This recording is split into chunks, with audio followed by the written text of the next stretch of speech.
Alors, première information, après vous avoir dit bonjour déjà, dans un premier temps, bonsoir, ravi de vous avoir ce soir sur cette Tech Night, qui sera très différente des Tech Night classiques, puisque là, on va être vraiment dans la gestion d'entreprise, ça n'a rien à voir avec ce qu'on a fait auparavant. Il faut impérativement que vous vous munissiez d'un petit papier et d'un petit stylo pour que vous puissiez faire les calculs que Antoine va vous proposer dans la seconde partie de cette présentation. Voilà, il va vous faire kiffer, il y a de l'intégrale, il y a des tas de trucs super, super sympathiques. Bien, on y va? On est parti?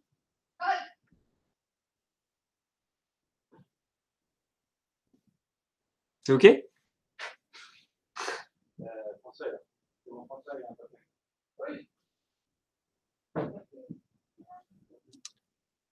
J'aurais aimé que les gens m'envoient un petit message sur le chat, mais bon, tant pis.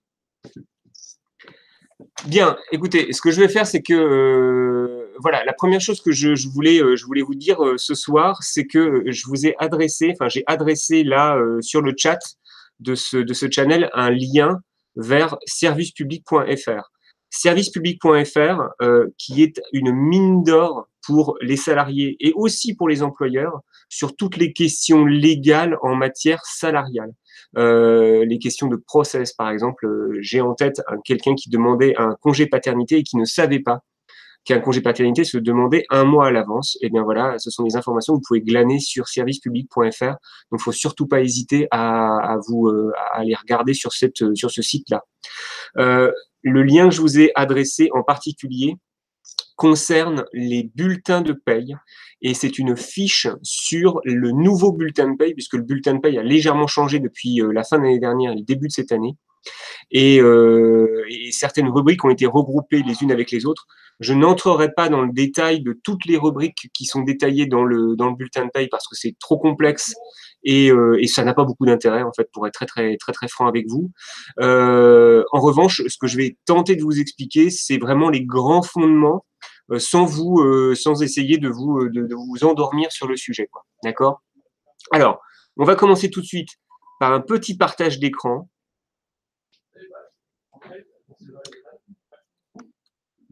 Et PowerPoint magnifique qui s'affiche en diaporama. Voilà, je pars. Donc, sur cette Tech Night, on va vous expliquer un petit peu le fonctionnement d'une ESN. Moi, je vais vous expliquer plus principalement les secrets de votre fiche de paye et Antoine va vous expliquer tous les dessous du TJM, du CJM, les différents coûts, des exemples. Il va vous demander de faire quelques calculs avec lui. L'impact de l'intermission,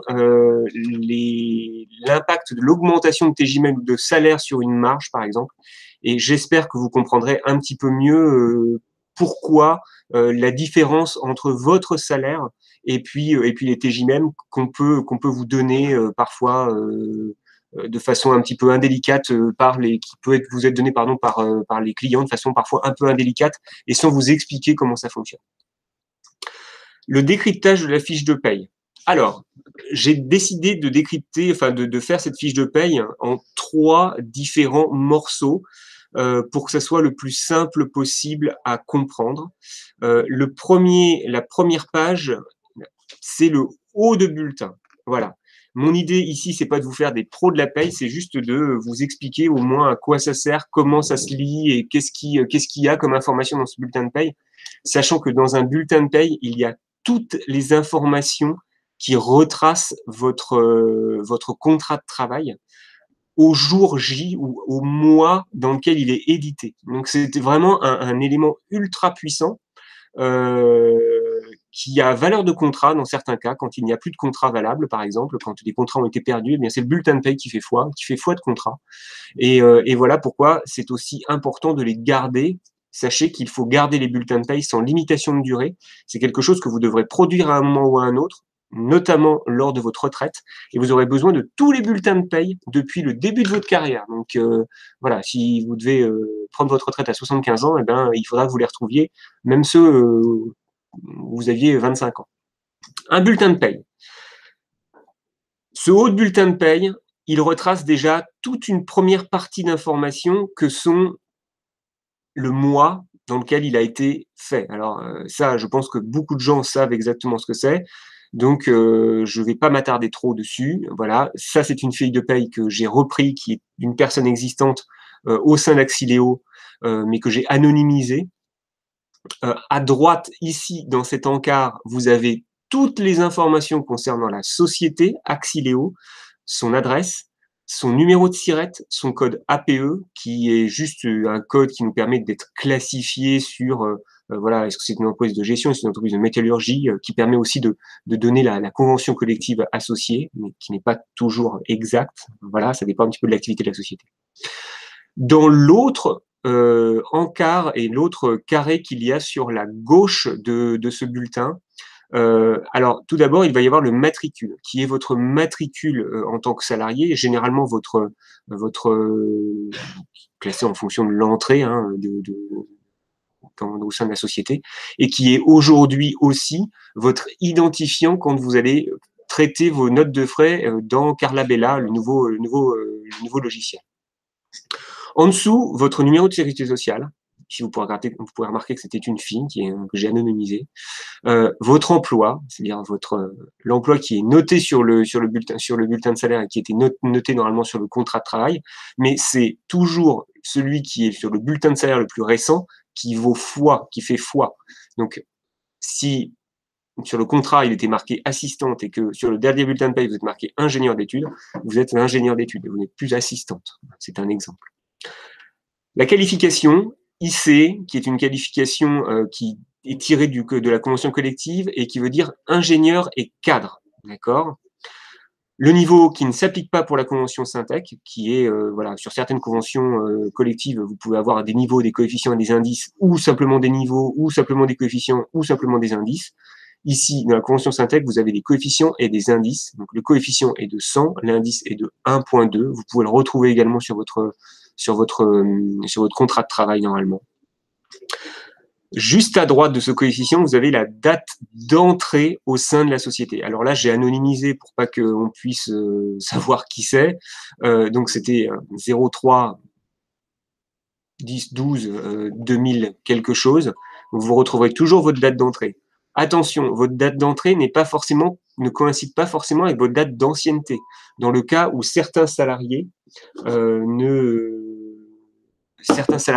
auraient des reprises d'ancienneté s'ils viennent par exemple d'une autre société du groupe et qu'on a décidé de reprendre l'ancienneté de ce salarié.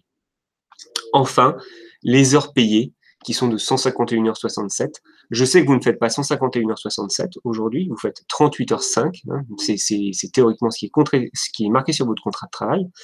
Mais dans la mesure où vous avez des RTT, on en parlera en fin de bulletin, vous êtes payé sur une base de 35 heures parce que sur l'année complète, vous allez faire en moyenne 35 heures une fois qu'on aura diminué les JRTT de votre temps de travail.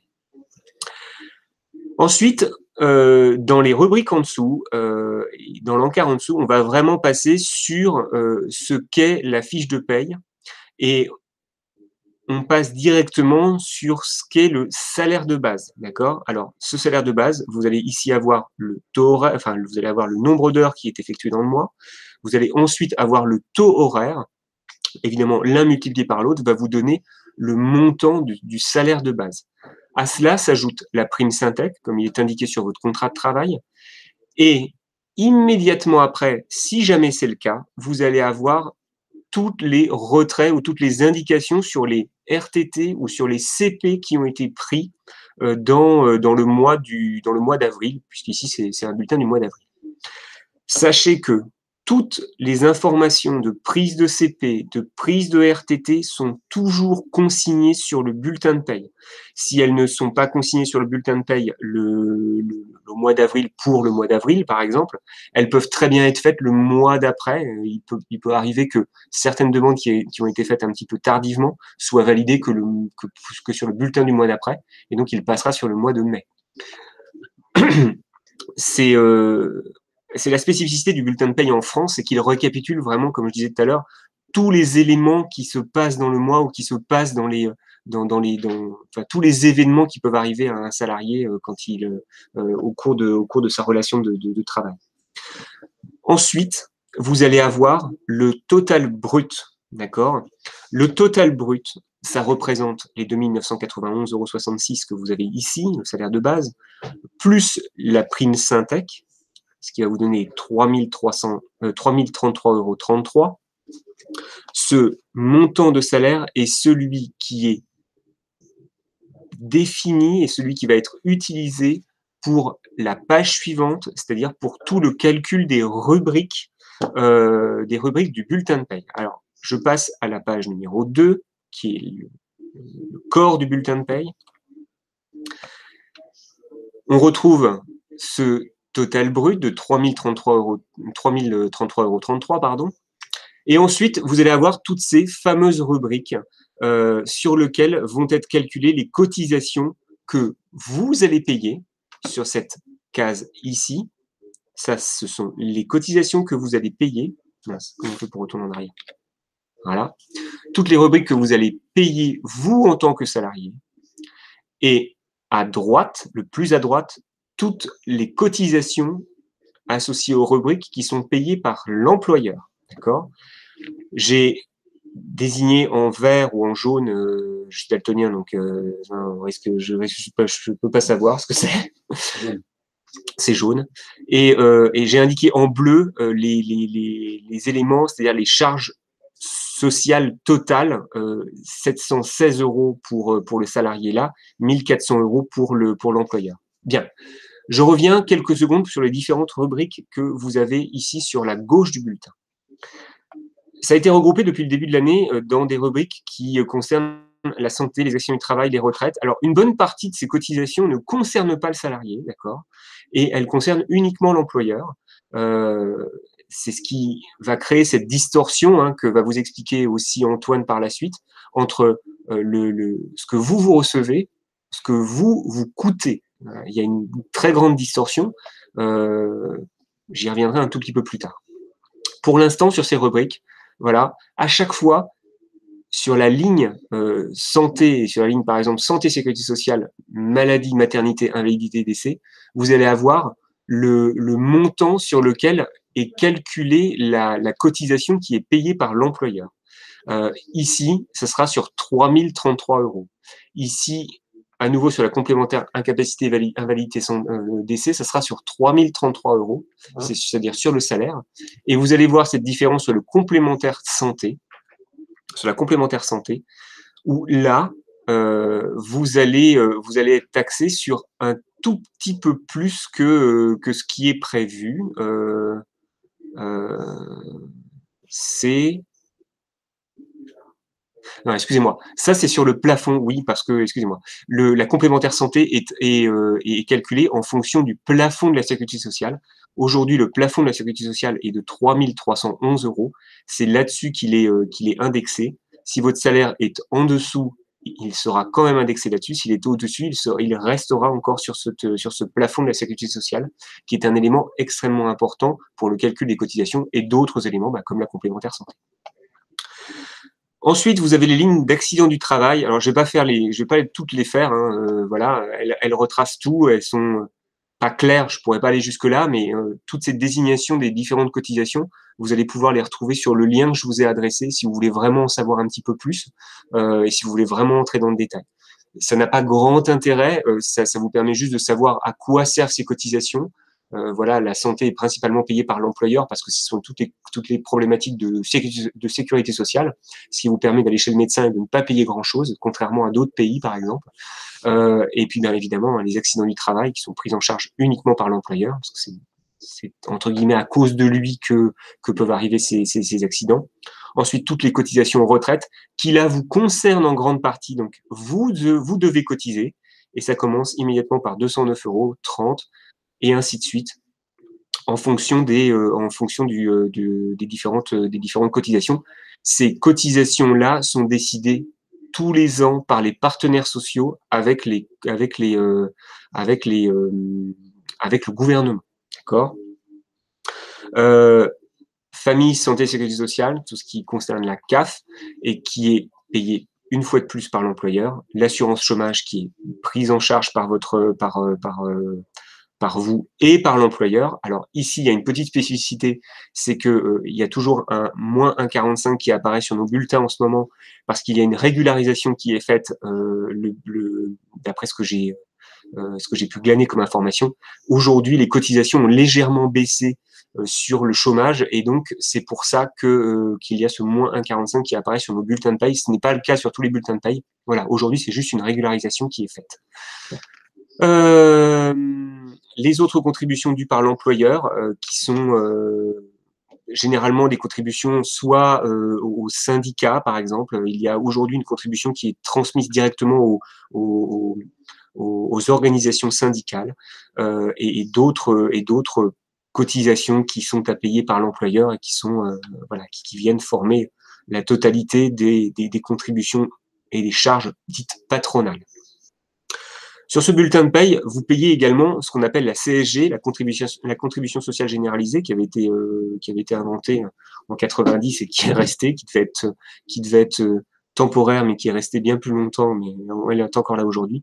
Une partie est imposable, une partie est non imposable. Vous pouvez le voir ici, une partie non imposable, une partie est imposable, ce qui va créer une distorsion entre ce que vous avez pu voir, ce que vous pouvez voir ici, entre le net imposable. Je ne sais pas si vous avez déjà regardé un bulletin de paye, mais souvent les gens me disent mais pourquoi il y a une différence entre le net imposable et le net à payer? Eh bien, il y a des réintégrations qui sont faites entre les différentes cotisations et les contributions. Voilà, notamment la CSG-CRDS imposable est réintégrée. Elle est donc déduite du bulletin du net à payer, mais elle est réintégrée, elle est imposable, et donc elle vient combler ici vient s'ajouter au net à payer. Il en est de même pour la mutuelle qui vient s'ajouter au net à payer, qui est en page 3, pour former le net imposable. Il y a une spécificité également qu'on va voir immédiatement. Je vais passer sur les... Ah non, pardon, je peux le garder ici. Une spécificité sur vos bulletins de paye que vous ne retrouverez pas sur tous les bulletins de paye. C'est ce qu'on appelle les indemnités journalières de repas, hein, qui vous sont directement versées sur votre bulletin de paye. Donc, ça ne passe pas par les notes de frais, vous avez peut-être pu le remarquer. Ici, la salariée avait travaillé 18 jours.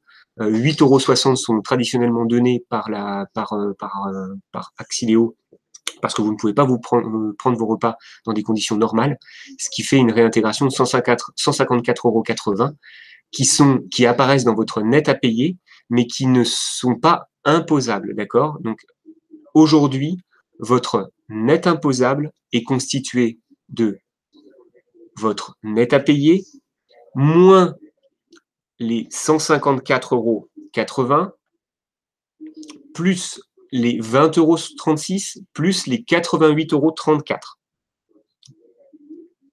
€. On s'entend bien.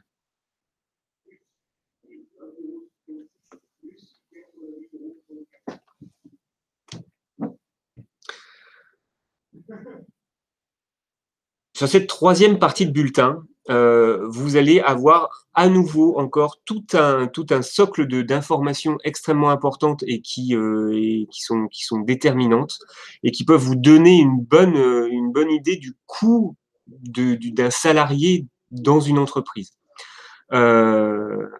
Alors, voilà, évidemment, vous avez tout ce qui est mode de règlement, vous avez également l'aspect convention collective. La convention collective est toujours inscrite sur les bulletins de paye.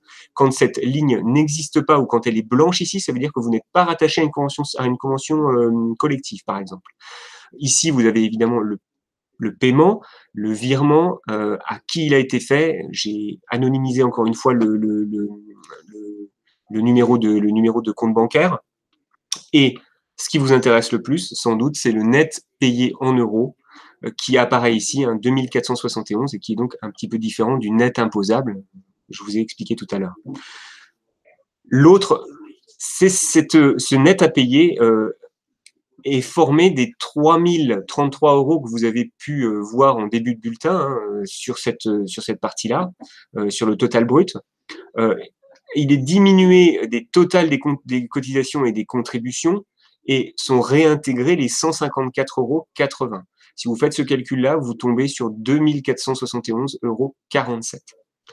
Ceci n'est pas le coût de l'employé, bien sûr, c'est ce qu'il y a sur la droite de ce montant net à payer, qui est de 4 462,09 €. Il faut donc savoir qu'un salarié qui va avoir un salaire de 3 033,33 €, l'employeur va payer sur ces 3 033,33 € 1 428,76 € de contribution au titre des charges patronales uniquement. D'accord?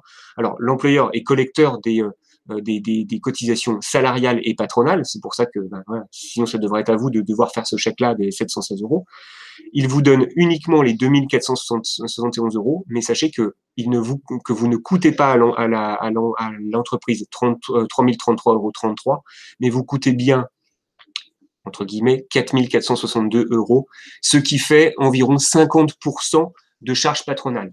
J'arrondis à 50% parce qu'il y a des cotisations qui sont à ajouter, du type les cotisations de formation qui sont payées de façon annexe par l'employeur. Voilà, dernier point, sachez que ici, vous allez avoir toute votre récapitulatif de congés avec les congés restants pour l'année 2017, pour l'année 2018, l'année qui est en cours, les RTT salariés pour lesquels il n'y a pas de distinction entre les différentes années, et les RTT salariés et les RTT employeurs. Ce sont des informations que vous allez bientôt pouvoir retrouver sur l'intranet. Et à partir de maintenant, je passe le relais à notre ami Antoine sur toute la question du TJM, une notion très importante et essentielle. Voilà, merci beaucoup, à très bientôt.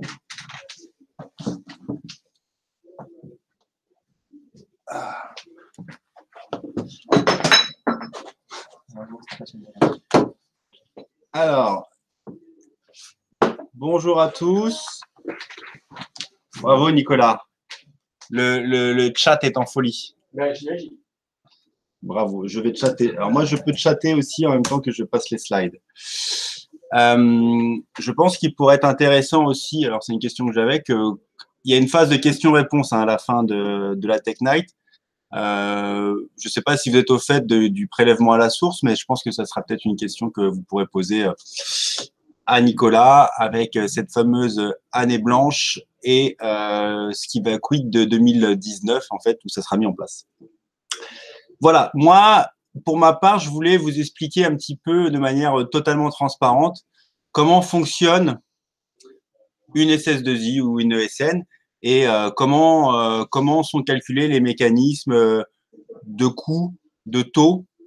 Voilà. Alors moi, pourquoi j'ai envie de faire ça? Parce que je pense qu'il y a beaucoup de fantasmes en fait autour de la façon dont une société de conseil gagne de l'argent. Et moi-même, hein, quand j'ai commencé, que j'étais consultant, je faisais on va appeler ça un raccourci. Je me disais, bon, bah, il me facture 400 €. Je suis payé, à l'époque, j'étais payé 2400 € par mois. Donc, je me disais, bon, bah, en 6 jours, ils m'ont rentabilisé.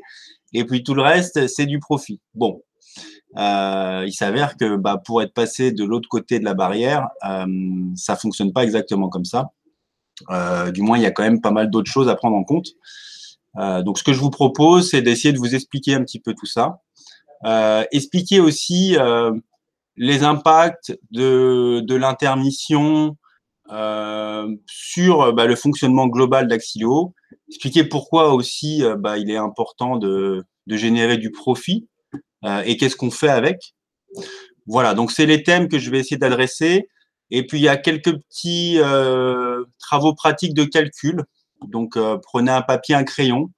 Vous pourrez calculer votre propre TJM ou au moins votre propre CJM, c'est-à-dire le coût journalier pour la société. Voilà, donc on va essayer de se faire quelques exemples. D'accord? Je lis le chat, donc si vous voulez interagir, vous pouvez m'écrire en même temps. Ce sera plus interactif. Alors, allons-y. Déjà, je vais commencer par quelques rappels. Des anagrammes que vous connaissez, je pense, tous, mais bon, ça coûte rien de repasser dessus. Le CA, c'est le chiffre d'affaires. Donc, si vous voulez, c'est la somme, c'est le total des produits qui sont vendus à l'année par Axileo. D'accord? Donc, c'est la somme de la facturation de toutes les prestations sur un an. Ça fait le chiffre d'affaires. Voilà, le chiffre d'affaires, c'est un bon indicateur puisque plus le chiffre d'affaires grossit, plus ça veut dire qu'on est souvent en croissance. Donc, c'est plutôt un bon indicateur, mais il n'y a pas que cet indicateur-là qui est important. Et à la limite, c'est pas vraiment celui-là que moi, je vais regarder en tant que patron d'entreprise. C'est plutôt ce qu'on va appeler le résultat d'exploitation. Le résultat d'exploitation, si vous voulez, c'est la différence entre les coûts et les profits. Donc, c'est vraiment ce qui reste à la fin, avant impôt, et qui permet de montrer la rentabilité d'une société. Je sais pas, je prends l'exemple d'une société qui fait des petits pois. Ils vont vendre énormément de volume, ils vont faire beaucoup de chiffre d'affaires, mais ils vont être sur des marges très fines. Ils vont même des fois perdre de l'argent. Il y a des sociétés qui font, vous prenez Uber, je pense qu'ils font je sais pas combien de milliards de chiffre d'affaires, mais ils perdent plus d'argent qu'ils n'en gagnent. Donc le chiffre d'affaires, c'est un bon indicateur, mais le résultat d'exploitation, c'est encore mieux parce que ça montre qu'une entreprise est saine et pérenne. On parle souvent d'IS. Donc l'IS, c'est l'impôt sur les sociétés. Aujourd'hui, c'est 33%. Notre président a trouvé que c'était trop cher, enfin trop payé pour les sociétés. Donc grâce à la loi Macron, ça va diminuer pour se rapprocher de ce que les autres pays européens ont, c'est-à-dire que en Allemagne, on est plus proche des 25%. En Angleterre, il y a un dumping qui fait qu'on va tomber presque à 20%. Donc voilà. Les Français, les patrons d'entreprises en France, ils se plaignent souvent de payer trop d'impôts sur les sociétés. Donc la dernière loi là va faire passer l'impôt sur les sociétés de 33% à 28%. Bon, je vais pas trop vous embrouiller avec ça. L'intéressement participation, donc ça, je pense que vous avez été sensibilisés parce que c'est un système de redistribution de la valeur ajoutée. C'est quelque chose qui est très important. C'est pour un meilleur partage et un meilleur partage de la richesse, j'ai envie de dire. Donc c'est vraiment une façon de récompenser l'ensemble des collaborateurs et pas être dans un modèle où il y a que des actionnaires qui s'engraissent sur le dos des travailleurs, on va dire ça. On parle souvent après de résultat net. Donc le résultat net, c'est assez simple. C'est le résultat d'exploitation moins les impôts, moins l'intéressement participation. Et donc ça, c'est ce qui reste à la toute fin. C'est comme vous, lorsque de votre salaire, vous avez payé vos charges salariales, vous avez payé vos impôts, à la fin, il vous reste ce qui est dans votre poche. Et donc, c'est ce qu'on va appeler les bénéfices. Donc, le résultat net, c'est les bénéfices. Voilà. Côté consultant, il y a des termes qui reviennent souvent. Donc, c'est le CJM. Donc, le CJM, c'est le coût de revient par jour. Donc, c'est ce qui vous permet de dire combien vous coûtez, grosso modo. Et le TJM, c'est combien vous êtes vendu. Alors, je prends un raccourci, on vend une prestation, mais bon, c'est un peu ça l'idée. Et donc, la marge, c'est TJM moins CJM. C'est facile, c'est prix de vente moins prix d'achat, si vous voulez. Jimmy, j'ai vu ta question. Je laisserai Nicolas y répondre sur la différence entre l'intéressement et la participation. Aujourd'hui, nous, ce qu'on a mis en place, c'est de la participation. Donc, il y a deux modes de gestion. Voilà. Donc, c'est vrai que par raccourci, on parle d'intéressement participation parce que c'est le terme consacré, mais c'est deux choses différentes. Et là, aujourd'hui, ce qui a été mis en place, c'est la participation au résultat de l'entreprise. Pourquoi c'est important d'avoir une bonne gestion de la marge et de la rentabilité d'une entreprise? Déjà, c'est la première raison, alors qu'elle a l'air un peu évidente, mais c'est pouvoir réinvestir. C'est-à-dire que quand on dégage du profit, on a de l'argent et puis on peut en faire quelque chose. Donc, ça va être de l'investir dans la formation. Ça a été l'an dernier d'utiliser la plateforme Udemy pour mettre plus de 30 formations en ligne. Ça peut être pour aussi financer de l'innovation. Demain, on pourrait se dire comme on a généré pas mal de profits, on peut investir du temps et de l'argent. C'est souvent deux notions étroitement liées sur un projet d'innovation. C'est aussi une force pour se développer. C'est-à-dire qu'aujourd'hui, quand on a ouvert Toulouse, il y a de l'investissement sur les hommes, sur les assets, hein, c'est-à-dire les bâtiments. Enfin voilà, donc ça permet de favoriser la croissance, d'aller chercher des nouveaux projets, des nouveaux clients. Donc c'est de l'investissement, ça permet de réinvestir là-dessus aussi. Ça permet bien sûr de participer à l'augmentation de la masse salariale, donc c'est des salaires. Ça permet donc, comme je le disais, d'ouvrir de nouvelles régions. Ça peut permettre d'incuber aussi des startups pour se donner plus de capacité de diversité dans nos champs d'action. C'est aussi plus d'événements, plus de sponsorship, plus de partenariats. Donc voilà. Donc pour toutes ces raisons assez évidentes, mais plus on a d'argent, plus on peut faire des choses. L'autre élément important aussi, c'est que le métier d'une société de conseil, moi, ça fait, allez, maintenant je suis un peu vieux, mais plus de 10 ans que je fais ce métier, même presque 15 ans. Il y a des périodes, hein, il y a des périodes plutôt bonnes, fastes, on va dire, et il y a des périodes très dures. Et j'ai vu bon nombre de sociétés de services qui ont coulé, en redressement. Aujourd'hui, il y a des grands noms du conseil qui, pourtant, vous pensez qu'ils ont pignon sur rue, qui sont en redressement financier, quoi. Donc c'est un métier très cyclique où on alterne phases où les clients ils ont beaucoup de demandes à des phases où les mecs ils mettent le pied sur le frein et c'est plus compliqué. Voilà, donc c'est important d'avoir effectivement une bonne gestion de la marge pour gérer aussi ces phases et ces aléas qu'on a chez nos clients. Et puis le dernier point, l'avant-dernier point qui est important, c'est qu'aujourd'hui, lorsqu'on veut travailler avec un nouveau client, je vais prendre l'exemple par exemple de Société Générale, chez qui maintenant on est référencé. Société Générale, par exemple, avant de faire 5 millions de chiffre d'affaires de mémoire, c'était même pas la peine d'aller les voir. Donc déjà, il fallait avoir une taille critique. C'est-à-dire qu'il fallait avoir les reins assez solides pour pouvoir justifier un minimum de chiffre d'affaires pour pouvoir les intéresser. Donc ça permet de gagner des référencements. Ce que font toutes les sociétés, c'est avant de travailler avec nous, ils font ce qu'on appelle un scoring. Donc, ils utilisent des organismes externes pour s'assurer de la viabilité de la société. Parce qu'il n'y a rien de pire que de travailler avec un sous-traitant qui nous plante. Mais ça marche dans toutes les industries. Si demain, Peugeot achète des moteurs à une boîte qui fait faillite et ça leur casse leur chaîne de production, ils sont très à risque. Donc, ils font pareil avec nous. Ils achètent des prestations, ils veulent s'assurer du fait qu'on soit efficient et qu'on soit solide. Ils vont aussi valider, par exemple, nos taux de dépendance. C'est-à-dire que c'est important pour nous d'être très diversifiés et de ne pas avoir un seul client. Parce que le risque, c'est que si on n'a qu'un client, ce client-là, il a un gros freeze ou il a un gros arrêt d'activité, et nous, on est très, très mal. Et eux, ils sont étroitement liés au fait de nous mettre mal, et donc, ils peuvent être aussi embêtés là-dessus. Donc ça, c'est des choses qu'ils vont regarder.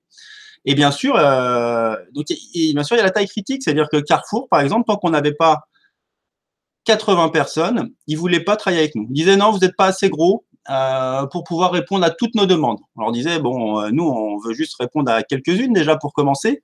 Ils disaient non, c'est pas la peine. Donc voilà, c'est un peu un cercle vertueux aussi. Une bonne gestion, ça rassure. Ça permet de faire plein de choses. Ça permet de gérer aussi les aléas de la vie d'une entreprise.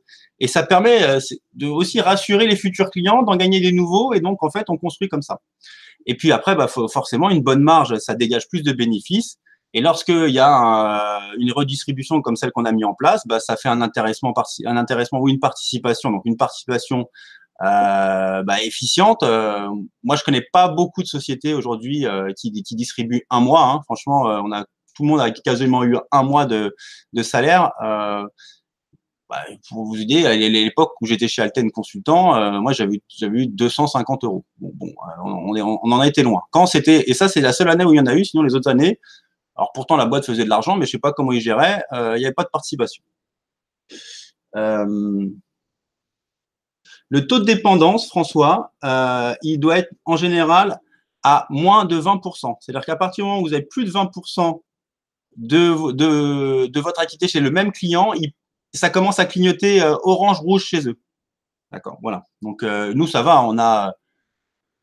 Je pense qu'on a notre plus gros client, c'est 4 ou 5% de notre chiffre d'affaires. Donc, on est ultra diversifié. C'est bien pour nous parce qu'on a plein de projets chez plein de clients. Et puis, en plus, on n'est pas dépendant de personne. Et on n'est pas dépendant non plus d'aucun secteur. Demain, je vois par exemple la maison mère, hein, MCA Ingénierie, ils ont 55% de leur activité dans l'automobile. C'est risqué. L'automobile, c'est cyclique aussi. Nous, on est partout, dans tous les secteurs, donc on est plutôt serein. Ben, c'est aussi la chance de l'IT, c'est que l'IT, c'est complètement transverse. Voilà. Alors, les coûts. Parce que souvent, moi, j'utilise, c'est pas forcément un raccourci, en fait, vous allez voir que c'est très proche de la réalité. Je dis, et Nicolas a commencé à en parler, que quand je vous donne 1 euro, quand Axilio vous donne 1 euro en brut, ça nous en coûte 2. Alors pourquoi? Donc là, j'ai essayé de vous expliquer de la façon la plus transparente ce qui se cache derrière ce fameux pourquoi x2. Bah déjà, il y a ce que Nicolas avait expliqué, les charges patronales, entre 48 et 52, 53% en fonction de ce qu'on y met. Si on y inclut l'intéressement, la participation, la formation. Il faut savoir qu'aussi, souvent, vous allez voir charge patronale 45 ou 46%, mais c'est pas vrai parce que dès que vous dépassez 10, hop, il y a un petit truc qui s'ajoute. Dès que vous dépassez 20, il y a un petit truc qui s'ajoute. Dès que vous dépassez 50, hop, il y a encore un petit truc. Donc, franchement, c'est plutôt autour de 50-52. Après, bah, qu'est-ce qu'on a aussi en termes de coûts? Bah, on a les coûts de structure. Alors, les coûts de structure, c'est simple, hein, c'est tout. Le loyer, l'électricité, les charges, le parking, les meubles, l'assurance, les taxes, les consommables, l'imprimantes, les PC, tout ce que vous voulez, une lampe, un canapé, une télé, les équipements, on a le ménage, et je pense que j'oublie une foultitude de choses encore. Donc ça, c'est ce qu'on appelle les coûts de structure. Donc ça, c'est les coûts, si vous voulez, c'est du matériel, du service. Voilà, c'est ce qui nous aide à fonctionner. Donc ça, c'est quand même 15% de notre chiffre d'affaires, donc c'est pas rien. Ensuite, on a les coûts du back-office. Donc ça, c'est quelque chose que vous voyez, c'est un peu la phase, la face, on va dire, immergée de l'iceberg. C'est tous les gens que vous voyez pas, ou peu. C'est la comptabilité, la paye, les frais. On a un service qualité qui nous garantit d'être certifié ISO 9001. On a un service informatique qui est perfectible, mais il existe et il coûte de l'argent, avec des outils, des licences sur aussi des outils qu'on utilise, de paye, de compta. On a une personne à l'accueil qu'on partage avec MCA à Paris. Enfin, voilà. Donc ça, il y a le back-office, tout ça, c'est 13% de notre chiffre d'affaires. Et après, il y a le staff interne. Donc ça, c'est les gens que vous connaissez un peu plus. Ça va être la direction RH, les managers, alors ils s'appelleront bientôt plus managers, mais les ingénieurs d'affaires, le commerce, on va dire, le commerce au sens large, les recruteurs, et puis toute la partie événementielle. Voilà. Ça, c'est 16% de notre chiffre d'affaires. Donc, voilà. Et après, il y a un dernier coût, et celui-là, il est difficilement appréciable dans le sens où il est très variable, c'est les salariés qui n'ont pas de projet. Les fameuses intermissions, intercontrats. D'accord? Quand vous prenez tout ça, bah, c'est facile, vous avez 48, j'ai fait le calcul, 48 plus 5 plus 15, on est à 99% de ce qu'on doit ajouter en termes de charges. Donc, ça fait presque 100%, d'accord? Donc, c'est comme si, après, ce qu'il faut comprendre, c'est que c'est le salaire d'un consultant, c'est ce qu'on vend, c'est notre produit. Alors, j'aime pas trop le terme, mais il faut le voir comme ça pour que vous compreniez. Dans n'importe quelle société, sur le produit, et ben, c'est ça qui porte tous les coûts d'une structure. C'est-à-dire que Danone, sur son pot de yaourt, il y a les usines, les mecs qui créent les vaches, ceux qui font voilà, le marketing, les commerciaux, et puis c'est peut-être les 3 centimes que vous avez sur le pot de yaourt ou les 10, j'en sais rien, sont portés par ce pot de yaourt. Alors, vous n'êtes pas des pots de yaourt, d'accord, hein, mais donc là, c'est pareil. C'est-à-dire que on est obligé, dans notre mode de fonction, de calculer tout ce qu'on porte sur le coût du salarié. Donc là, ce qu'on voit, c'est que votre salaire, et en fait, il faut que je fasse x2 pour faire vivre la société avant même de faire, si vous voulez, du bénéfice. Donc, c'est pour ça que le raccourci qui n'en est pas un, en fait, de dire que quand on vous donne 1 euro, ça m'en coûte 2, c'est la vérité. C'est-à-dire que ça m'en coûte déjà la moitié juste de charges patronales, mais ça m'en coûte encore 50% pour exister, fonctionner, en fait, pour opérer. Et après, les gains, oui, effectivement, c'est tous les salariés en projet, c'est ça qui génère du bénéfice et rien d'autre. Hein. Donc, tout tourne autour de vous. Voilà. Alors, donc, on applique donc, ça c'était pour vous expliquer, en fait, peut-être plus dans le détail, j'espère que c'est assez clair, pourquoi on parle de coefficient 2. Donc, souvent, je vous dis, voilà, c'est ça. 1 euro payé, moi, ça m'en coûte 2. Et ce qui est dur pour vous, c'est qu'en plus, c'est ça, 1 euro brut, pour vous, il vous en reste que 0,77 sur lesquels, en plus, vous allez payer des impôts. Donc, il y a presque un effet, il va vous rester 0,6, quand moi, ça coûte 2, donc il y a presque un effet x3, quoi, entre ce que ça coûte à l'entreprise et ce qui vous reste à la fin dans votre poche. Mais c'est comme ça, après, ça paye des milliers de services, des écoles, des autoroutes. Enfin, voilà, et on va pas non, enfin, ça, c'est pas un modèle que je remettrai en question ce soir. C'est comme ça que c'est fait. Et puis moi, je trouve qu'on est plutôt bien loti en France. Voilà, donc on applique un coef de 100%, ou on fait x2, hein, c'est la même chose, sur le salaire brut du salarié pour couvrir tous les coûts, sauf l'intercontrat. Ça veut dire que là-dessus, j'y mets pas encore l'intercontrat, c'est-à-dire que ça me coûte déjà ça, mais en plus, si j'avais des gens qui, on va dire, qui sont pas en mission, ça me coûterait encore plus cher. Donc, il va falloir quand même faire du bénéfice au-dessus de ça, parce que là, aujourd'hui, si je fais x2, j'ai pas un seul euro de bénéfice, ça fait juste tourner la boîte, donc on peut rien investir, on peut augmenter aucun salaire. Si on a des gens qui sont pas en mission, ça nous fait perdre de l'argent. Donc voilà, c'est vraiment ça, c'est le prix de revient, quoi. Voilà. Maintenant, c'était juste, donc là, ce que j'ai fait, c'est essayer de vous expliquer ce fameux coefficient 2. Après, on va faire un petit exercice. Donc, le calcul du CJM. Le CJM, c'est le coût de revient d'un ingénieur dans la structure Axilio, avec les gens qui savent faire autour et tout ce que je viens de vous lister. Et encore, la liste, elle peut être longue. Juste quelques petits paramètres d'entrée, mais assez simples, c'est qu'une année normale, il y a 253 jours ouvrés. Vous avez 35 jours de congés, 25 congés payés d'IRTT. Alors, vous allez me dire, les RTT 50-50, oui, enfin bref. Ça fait qu'il y a 218 jours, normalement, vous allez travailler dans l'année. D'accord? Ça, c'est juste pour vous donner, ça va être notre base de calcul. Alors, on va pas rentrer dans le détail de, ouais, moi, j'ai pas pris tous mes congés. Au final, on les paye toujours, hein, parce qu'ils ne sont pas payés l'année 1, ils sont payés l'année 2 ou ils sont payés dans le solde tout compte. Donc voilà, ce qu'il faut juste prendre en compte, c'est que nous, normalement, si les gens sont pas malades, n'ont pas de gros pépins de santé ou des choses comme ça, ouais, ça c'est hors maladie ou hors absence injustifiée, genre je me suis pas levé le matin et tout ça, on va facturer 218 jours par an. D'accord? Est-ce que tout le monde me suit là-dessus? Oui, je n'ai pas de remarques sur le chat. Donc, comment ça se calcule? C'est facile, vous prenez votre salaire brut fois, alors c'est le brut annuel, hein, fois 2, bah, comme je vous l'ai expliqué, les charges patronales, tous les coûts. Vous le divisez par le nombre de jours sur lesquels on va pouvoir vous facturer, c'est-à-dire les 218.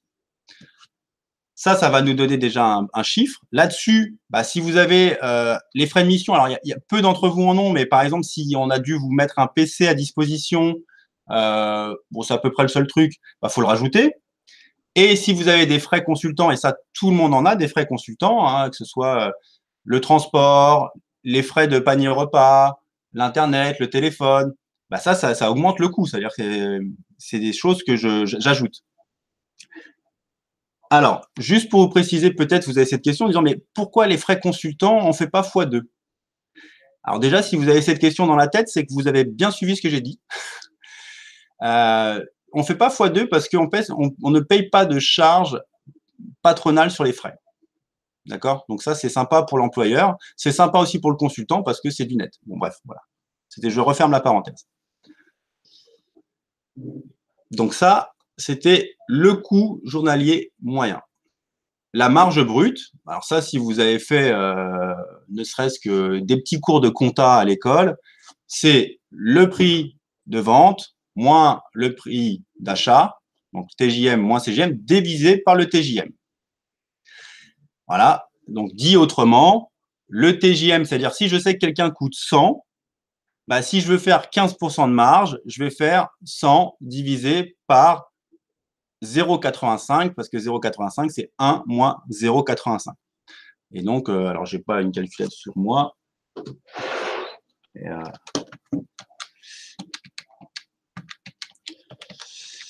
ça veut dire que je vais vendre 117,60 €. Alors là, franchement, j'espère que je ne vais pas en perdre les 3 quarts en route. J'ai voulu rentrer dans les calculs, c'est peut-être bon. On verra, vous m'alertez là sur les chats si à un moment c'est trop chiant, d'accord? Ce qu'on va se dire là-dessus, c'est que sur votre CJM, nous, ce qu'on veut pour fonctionner, c'est faire 15% de marge. Alors, vous allez me dire, ouais, mais 15%, pourquoi 15, pourquoi pas 20, pourquoi pas 10? 20 volontiers. Seulement, le marché fait que les clients ils commencent à tousser et à couiner un peu quand on est autour de 20 parce que ça nous fait vendre un peu cher. Donc, on aimerait, on essaye. Certains clients, les banquiers, des fois, sont prêts à payer un peu plus.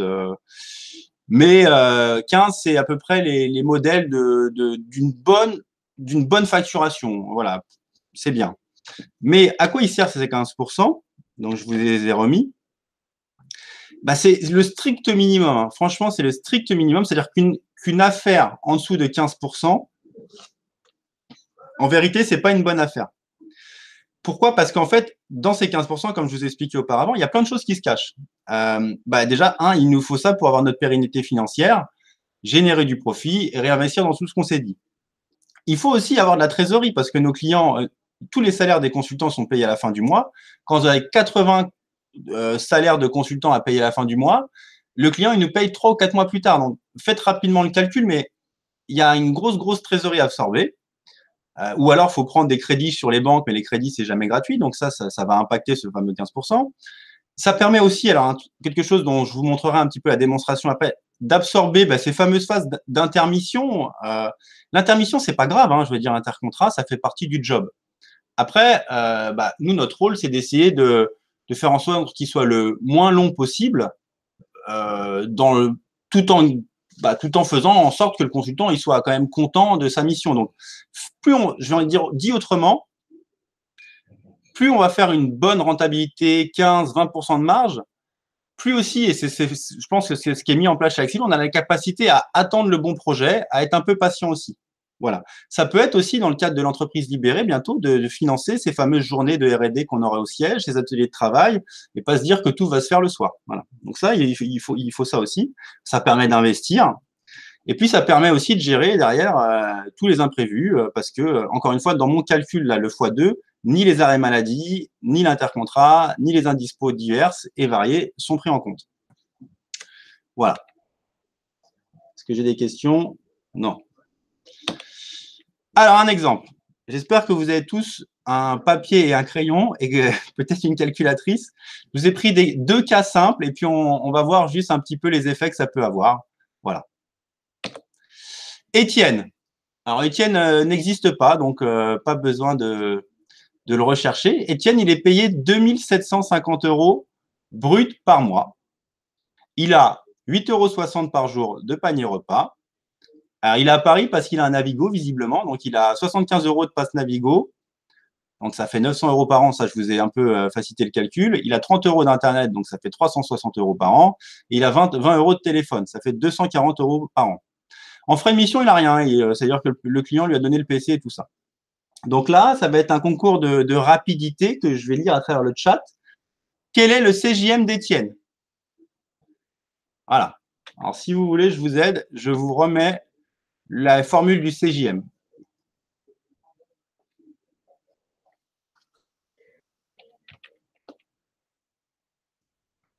Alors, ça, c'est la formule.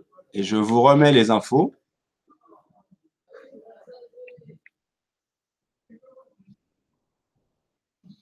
Donc, je répète, 2750 € par mois, 8,60 € par jour de frais de repas, 75 € par mois de Navigo, 30 € d'Internet par mois, 20 € de téléphone par mois. Quel est son CJM?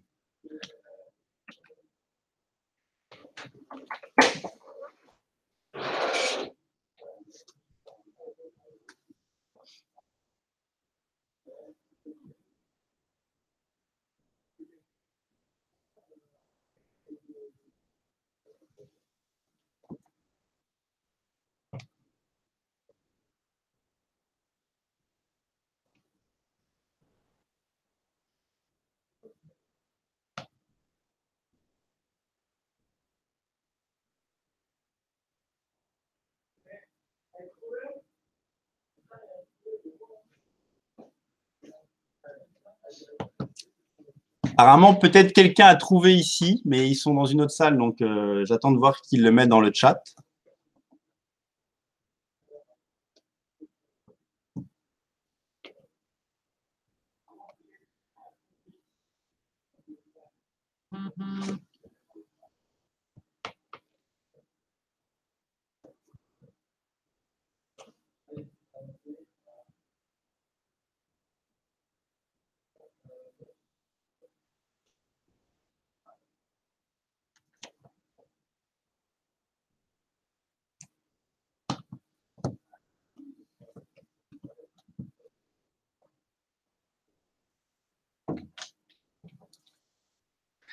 Ah, alors, oui, oui, Jimmy, enfin, oui, enfin, t'as fait enfin, ça tout dépend parce que tu as les frais de repas qui sont par jour et les autres qui sont par mois. Donc, oui, effectivement,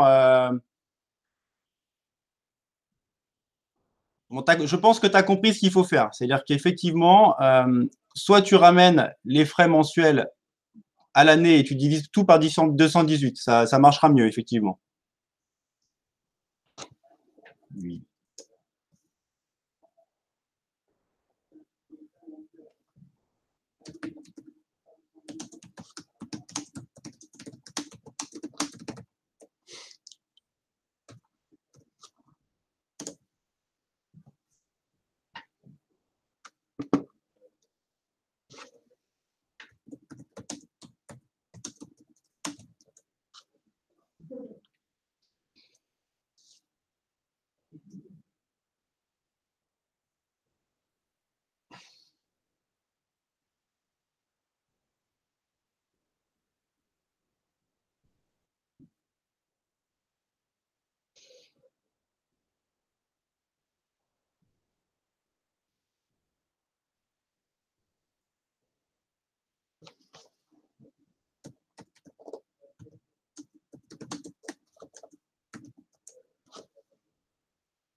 Alors, j'ai une première réponse, 320 euros. Néanmoins, le TJM est de 318 euros. Donc, est-ce que c'est bien ça le calcul qui a été fait? Donc, le calcul, vous l'avez, c'est le salaire x 2 x 12 hein, pour l'année, 8,60 € x 218 jours, la somme des autres frais, le tout divisé par 218. Alors moi, je trouve 318. Voilà. Bravo Jimmy. Bravo. Bravo.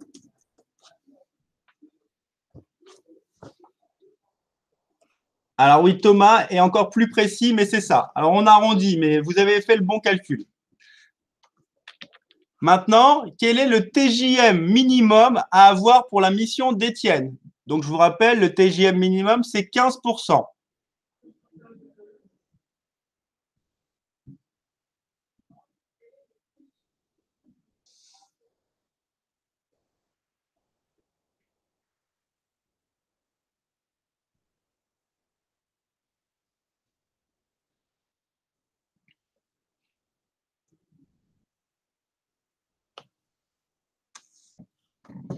Je vous remets la formule.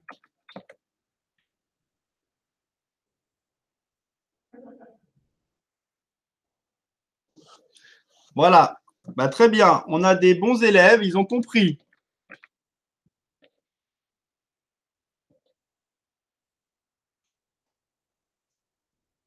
C'est ça. Alors, non, c'est tout. Alors, j'avais arrondi à 375, mais vous avez raison, je pense. 318. Oui, c'est 374, mais bravo.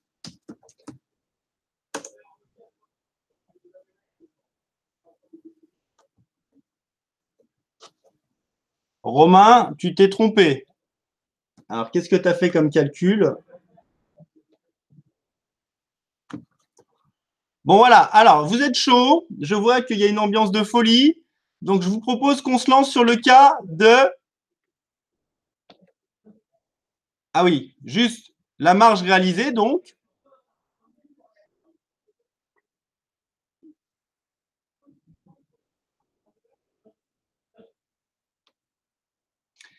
La marge, 315 moins 318, ça fait dire que là, sur cette mission, Étienne rapporte à Axileo 57 € par jour. Merci Étienne. Bon, voilà. On va basculer maintenant sur Isabelle. Attention Isabelle. Isabelle est à 3 500 € par mois et elle a les mêmes frais, sauf qu'elle a aussi 150 € de location de PC par mois. Quel est son CJM?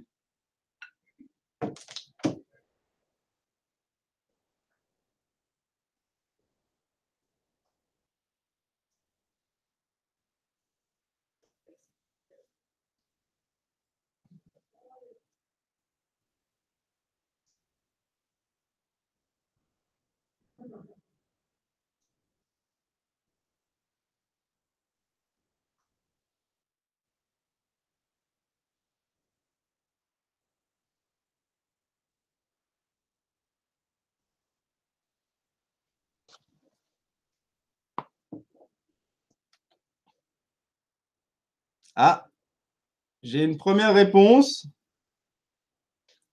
Ah, remets les chiffres, on les a. Alors, j'ai une réponse à 407 €. Je suis pas sûr que ça soit ça de mémoire. Alors, je voudrais, il faut, pour que je puisse le voir, il faut. Ah, je sais comment faire.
Quelqu'un me dit dans mon oreillette qu'Isabelle est trop payée.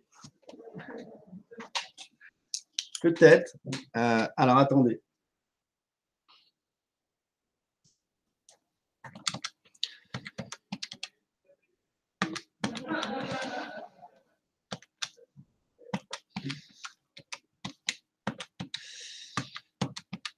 Je tombe sur un prix à 409 €. Voilà, pile poil. Jimmy, bravo. Bravo, Jimmy, tu as tout compris. On est donc à 409. Alors, pour info, je pense que je m'étais trompé. Et oui, effectivement, j'ai fait le stage cet après-midi. C'est la honte.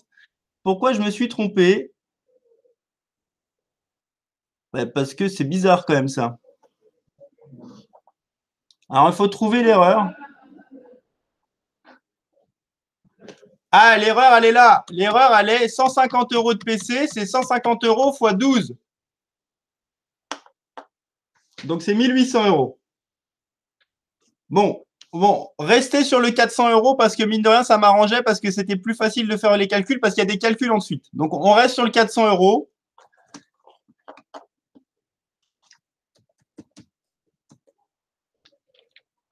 Voilà. Alors, question, quel est le TJM minimum à avoir pour la mission d'Isabelle?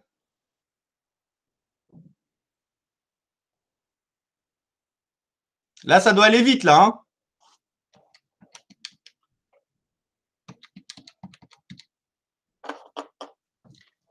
Sur 400 €, hein, parce qu'après, il y a d'autres calculs derrière qui sont sur 400 €.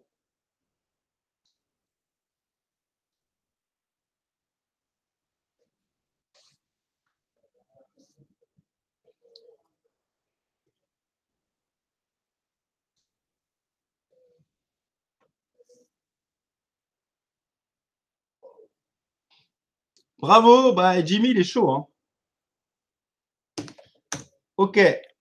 Donc, Jimmy l'a trouvé, c'est 470 €, ce qui nous fait une marge de 70 €.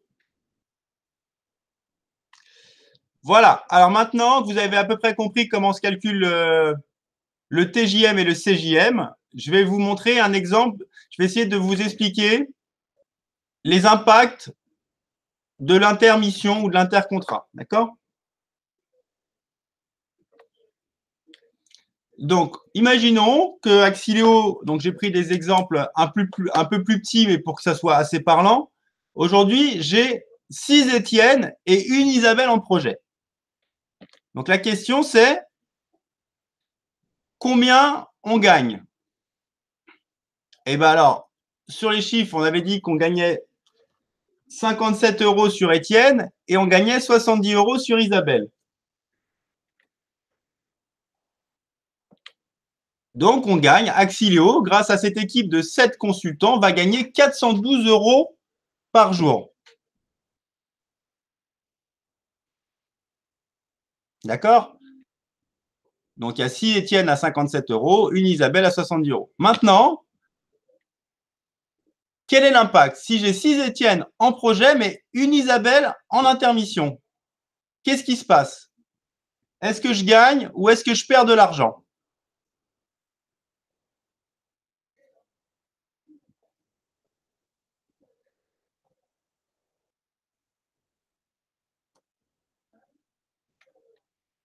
Alors, je vous remets le coût de Isabelle. Je pense que ça peut peut-être aider.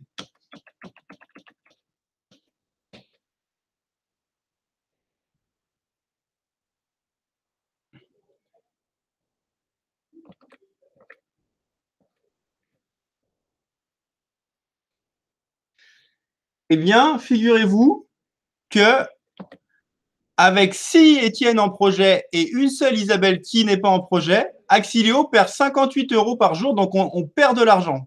Alors, je ne sais pas si ça vous interpelle, mais moi, je trouve ça fou. C'est-à-dire que 6 personnes, 6 consultants qui vont travailler, vont être, tous leurs efforts, on va dire, de production vont être annulés par une Isabelle qui ne travaille pas. Donc, ça a l'air de rien comme ça, mais si on avait 60 Étienne qui travaillaient et 10 Isabelle qui ne travaillaient pas sur l'année, eh ben, on perdrait un peu plus de 125 000 € à l'année. Parce que 58 € par jour, c'est 2 fois 218 jours, c'est 12 644 €. Si à la taille d'Axileo, si vous voulez, on est 80, donc il y a un facteur à 10 pour faire simple. Et avec une personne sur 7 qui ne travaillerait pas, alors le salaire d'Isabelle est un peu plus important, mais ce n'est pas forcément là que ça se joue quand même, on perdrait presque 130 000 € à l'année. Donc ça, c'est juste pour vous montrer pourquoi on est hyper impacté.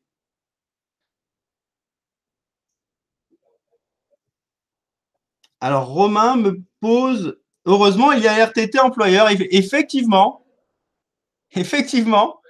c'est une façon, mais c'est pour ça que donc ça vous montre quand même, j'essaie de vous montrer, je ne vais pas passer des messages, mais effectivement, donc cette fameuse gestion, mais dont on est tous un peu responsables solidairement, elle peut être optimisée grâce au RTT employeur où au lieu d'avoir un CGM, on n'a rien parce que ça fait partie des outils qu'on a dans la gestion. Alors, Romain, il me demande, mais les frais de gestion de Isabelle ne sont pas plus élevés. Non, les frais, c'est les mêmes. C'est la même personne qui va chercher un projet à Étienne comme à Isabelle. Donc ça, les coûts sont partagés sur l'ensemble des salariés de manière assez uniforme. Alors non, ils sont un peu plus portés parce qu'on fait x2, donc, mais on rentre pas dans ce niveau de détail en tout cas.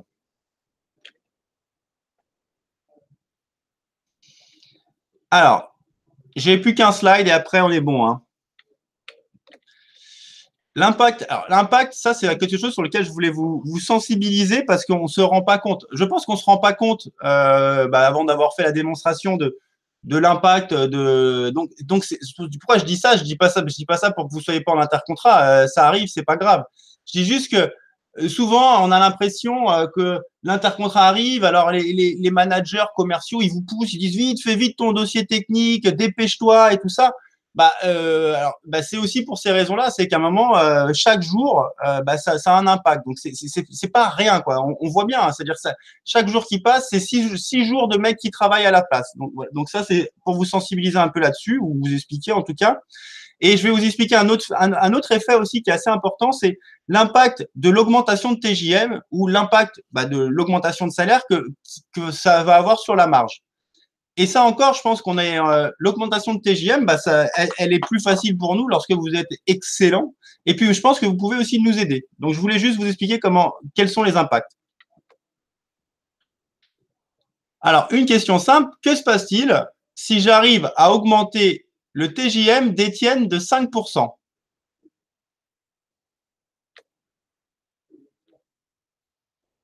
Donc, 5% sur notre ami Étienne, ça veut dire donc, comment on fait une augmentation de 5%? On fait 375 fois 1,05 égale 394 euros.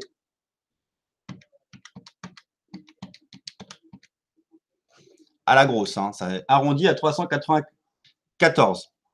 Donc, alors, c'est ça qui est important à voir, c'est que une augmentation de 5% du chiffre d'affaires, du TJM, la marge, elle va passer de 57 euros à 76 euros. Et donc, la marge, elle augmente de 33%. Et la marge, c'est ce qui nous fait vivre. Hein. C'est ça qui est important. Donc, des fois, aller négocier une petite augmentation tous les ans, même si on n'a pas l'impression que c'est grand-chose, hein, on demande aux clients 2, 3, 4, 5%, sur la marge à salaire équivalent. Hein, bien sûr, l'idée derrière aussi, c'est pouvoir augmenter les salariés. Et sur la marge, l'impact, il est énorme. Donc, ça, c'est un truc que moi, je trouve parlant. Et l'autre cas, donc, qui vous concerne tous, hein, je pense, c'est qu'est-ce qui se passe si j'augmente Étienne de 5% et que je ne bouge pas mon TJM? Et c'est un peu l'effet inverse, si vous voulez. C'est-à-dire que le coût d'Étienne, qui était à 318, il passe à 333. On va se dire, c'est pas grand-chose, quoi. C'est une augmentation de 15 euros. Mais la marge, elle passe de 57 euros à 32 euros. Et là, à l'inverse, on diminue la marge de plus de 44%.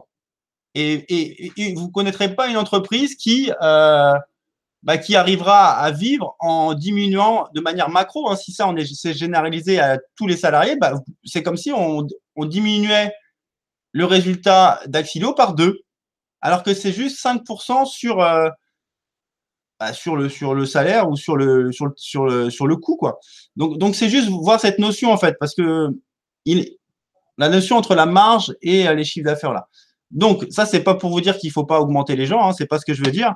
C'est juste aussi pour vous dire que une petite augmentation de TJM, ça peut avoir des gros impacts sur la rentabilité d'une mission, surtout si c'est généralisé à toutes les missions. Si vous imaginez, demain, on arrive à augmenter toutes nos missions de 5%, et c'est 33% en plus de bénéfices pour la société.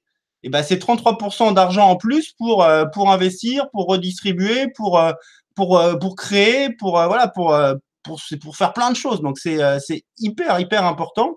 Et 5%, je pense que c'est des gestes qu'on peut aller chercher. L'autre point, c'est qu'une augmentation de salaire, ça impacte à l'inverse grandement la rentabilité d'une mission. Et donc, c'est hyper important de se battre chaque année pour aller renégocier ces augmentations et de ne pas rester sur une mission, on va dire 2 ans de suite, sans avoir renégocié ça. Sinon, ça veut dire que la deuxième année, parce qu'on vous augmentera toujours, hein, du mieux qu'on peut, on coupe la moitié de la rentabilité de ce qu'il y avait sur cette mission-là. Donc, ça veut dire que c'est hyper parlant. Enfin, moi, je trouve que pour moi, ça parle en tout cas. Donc, il faut vraiment se battre sur ça. Voilà. Donc, ça, c'était 2 effets que je voulais vous expliquer. Et puis, c'est tout. Voilà. Je me suis arrêté là. Après, je pouvais rentrer dans plein de petits calculs. L'idée, c'est aussi peut-être de voir maintenant si vous avez des questions et puis de pouvoir y répondre de manière interactive. J'espère que c'était pas trop barbant.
Alors, attendez, j'ai des questions.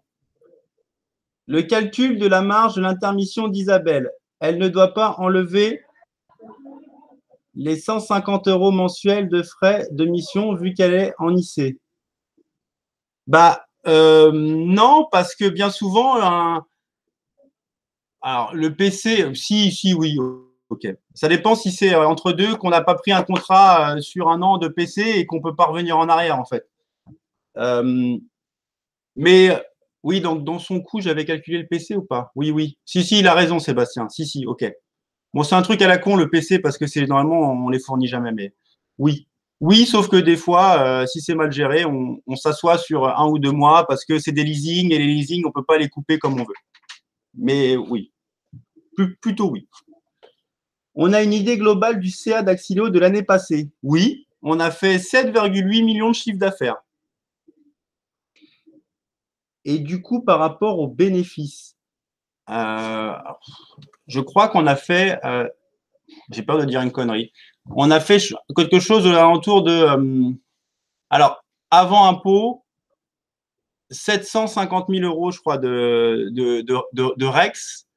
Et là-dessus, après, bah, il y a eu 33% d'impôts et après, la distribution de la participation. Voilà. Donc, il est resté 200 000 € 300 000 €, je pense, à la fin de bénéfices nets, après impôts, après redistribution et tout ça.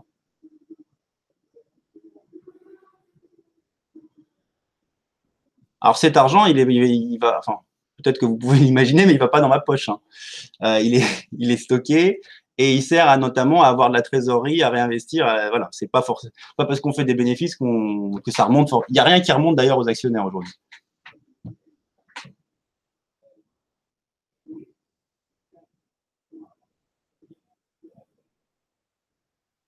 Quand je tourne la tête, c'est que je lis les questions là. Ah, mais en même temps, je lis le chat aussi là, non?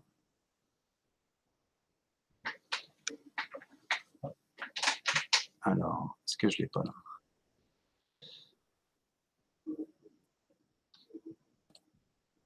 Est-ce que j'ai d'autres questions?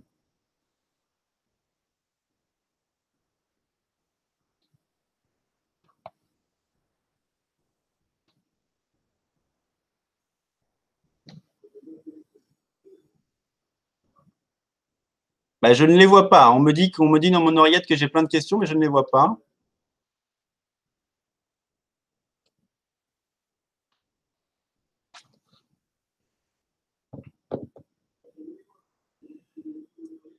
Ah, bah ça, c'est Nicolas. Nicolas.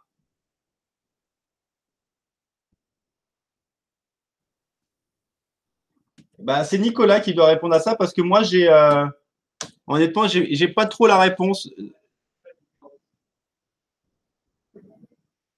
Bah, pour moi, l'intéressement, c'est quelque chose qui est plus manageable en fonction de différentes catégories, alors que la participation, c'est vraiment de manière unilatérale à tout le monde. Mais il y a Nicolas qui arrive. Ouais, c'est exactement ça.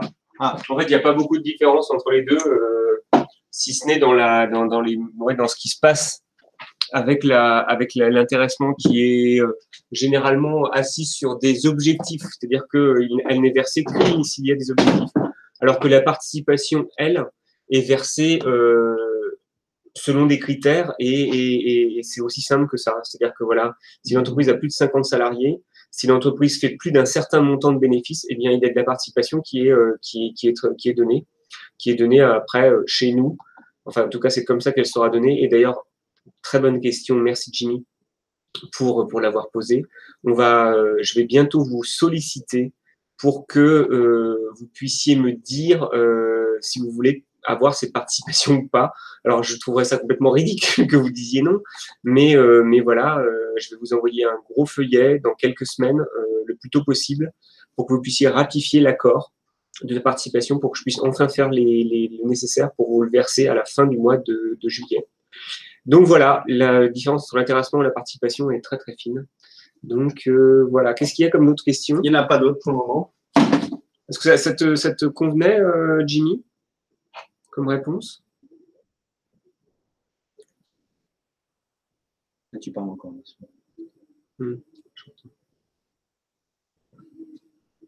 Ça, c'est mon bon profil. Et comme ça, non. Et le mec, il est passé. On est en... hein? Bah oui, pépère. Alors, bon, là, on a du beau job hein, aujourd'hui. Hein. On a les mecs là. Je sais pas comment il s'appelle, Michel. Oui. Ah, d'accord. On est toujours en direct. Là. Bah oui, mais. Ok. Très bien, merci. Voilà. Bon. Alors.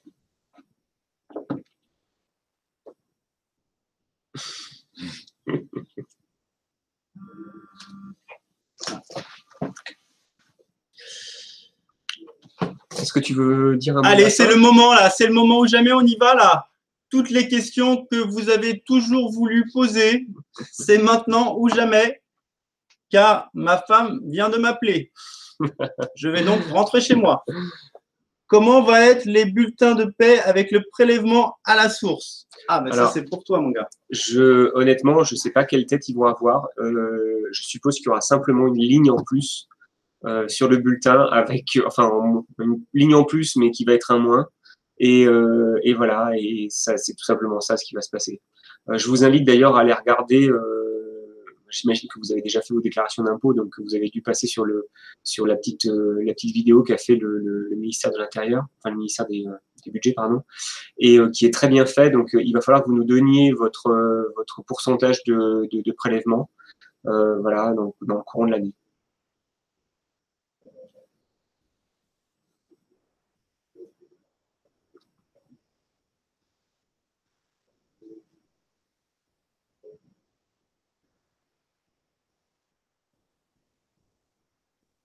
Alors, est-ce que, du coup, il n'y a plus de net imposable? Je pense, honnêtement, j'entendais en plus ce matin quelque chose à la radio, là. Je pense qu'ils vont le garder parce que ce sujet théoriquement, ça aurait dû arriver dès le 1er janvier 2018. Mais seulement, ça n'a pas été fait parce que tout simplement, le gouvernement voulait montrer qu'il y avait vraiment eu effectivement des baisses de cotisations et que les gens avaient que les salariés avaient bénéficié d'une hausse de leur net. Je ne sais pas si ça s'est vu pour vous ou pas. Moi, je ne l'ai pas particulièrement constaté parce que voilà, j'étais entre deux choses, entre deux boulots. Mais le gouvernement a donc retardé ces trucs et je pense qu'il va garder toutes les mentions du bulletin pour que vous puissiez justement bien voir qu'on n'essaye pas de vous entuber ou qu'on essaye de cacher des trucs, quoi. Donc je pense très franchement que toutes les mentions vont être gardées pour que vous puissiez voilà, avoir une meilleure vue. Un petit peu comme ce qui se passait quand il y a eu le changement à l'euro et qu'on gardait les francs et les euros sur le numérique. Et les écus. Et les écus, comme dirait Marie.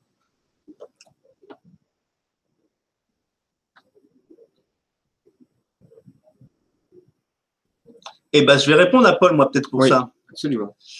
Paul, si tu veux une augmentation, c'est quelque chose d'assez classique dans nos métiers, et tu as raison de vouloir une augmentation, et que le client ne veut pas. Alors, il y a deux choses, c'est que stratégiquement, peut-être qu'on était déjà sur des niveaux de marge supérieurs à 15%, donc du coup, ça aide aussi.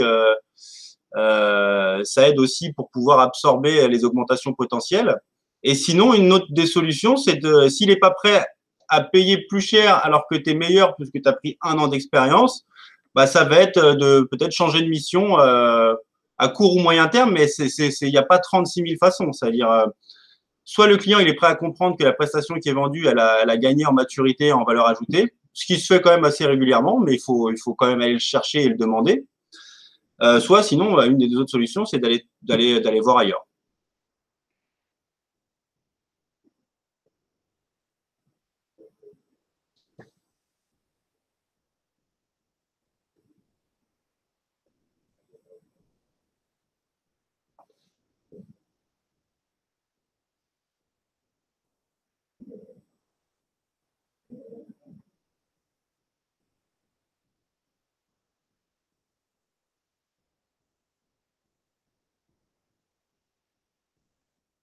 Est-ce qu'on clorait la soirée? Allez, on vous donne encore 15 secondes pour la dernière question. Et puis sinon, on pourra se refaire ce genre d'exercice. Je peux aller beaucoup plus loin dans l'explication du nombre de jours par mois où on travaille, les impacts. Voilà. puis, donc, voilà. Écoutez, si je vois pas de questions là, je vous remercie beaucoup tous pour votre temps. Sachez que nous serons rediffusés à la demande sur le canal dédié. On vous remercie tous pour votre assiduité. Sachez qu'il y a aussi pas mal d'annonces qui vont être faites sur le mois de juin, donc on compte sur vous pour être à l'écoute de ce qui va se passer. Et puis on vous remercie de participer à ces Tech Night. Voilà, c'est important de faire l'effort d'être là, de s'intéresser au sujet. C'est ce qui fait qu'on est toujours plus proche et qu'on avance. Voilà, donc merci beaucoup à tous. On vous souhaite une excellente soirée et à très très bientôt. Merci beaucoup à tous. Au revoir.